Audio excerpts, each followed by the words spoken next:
Exemple de diagramme en boîte, signification. Donc on est dans la partie statistique. On prend la suite de la vidéo qui s'appelait diagramme en boîte, avec la construction d'un diagramme en boîte et l'explication de celui-ci. Donc on reprend l'exemple, donc avec le minimum, le maximum marqué par un trait vertical aux extrémités, le quartile 1 et le quartile 3 marqués par une boîte, un rectangle qui relie le quartile 1 au quartile 3, et la médiane qui sépare le quartile 1 et le quartile 3. Alors, chaque partie représente 25% de notre série statistique. On a un autre schéma ici, donc entre le minimum et le quartile 1, on a bien 25%, entre le quartile 1 et la médiane, 25% à nouveau.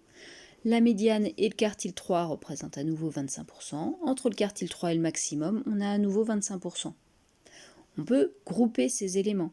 On peut voir en effet qu'entre le minimum et la médiane, on a 50%. Entre la médiane et le maximum, on a 50%.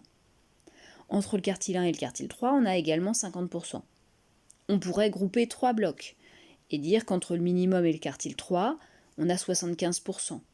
Ou entre le quartile 1 et le maximum, on a 75%. Voyons voir maintenant des exemples. Donc on va s'intéresser à des phrases, on va vérifier si elles sont vraies ou pas.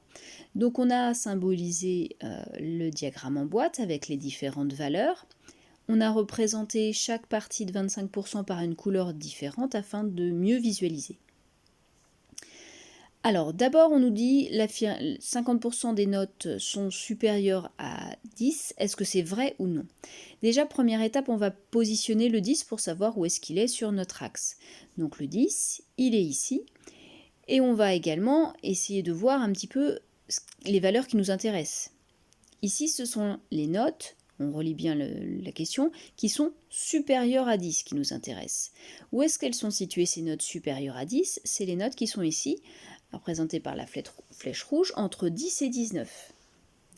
Si on regarde le bloc auquel ça correspond, eh bien on a le bloc bleu en totalité, le bloc rose en totalité, et également une partie du bloc vert. Entre le bloc bleu et le bloc rose, si on ajoute ces deux blocs, ça nous fait déjà 50%. Donc c'est 50% plus un petit peu du bloc vert, donc on est à plus de 50% en effet. L'affirmation est vraie. Il y a plus de 50% des notes qui sont supérieures à 10. La médiane, elle est de 10,5, donc entre 10,5 et 19, on a 50%.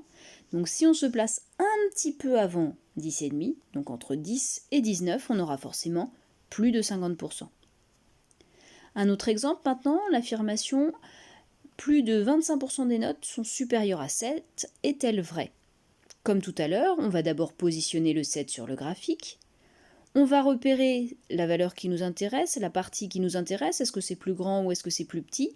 Ici, c'est inférieur à 7, c'est-à-dire ici, la partie entre 5 et 7, c'est ça qui nous intéresse. Si on représente ça par une petite ellipse, notre partie, elle est plus petite que la partie violette. On n'a pas, notre petite ellipse est pas assez grande pour atteindre la partie violette. Donc on n'a pas la totalité. Il y a moins de 25% des notes qui sont inférieures à 7.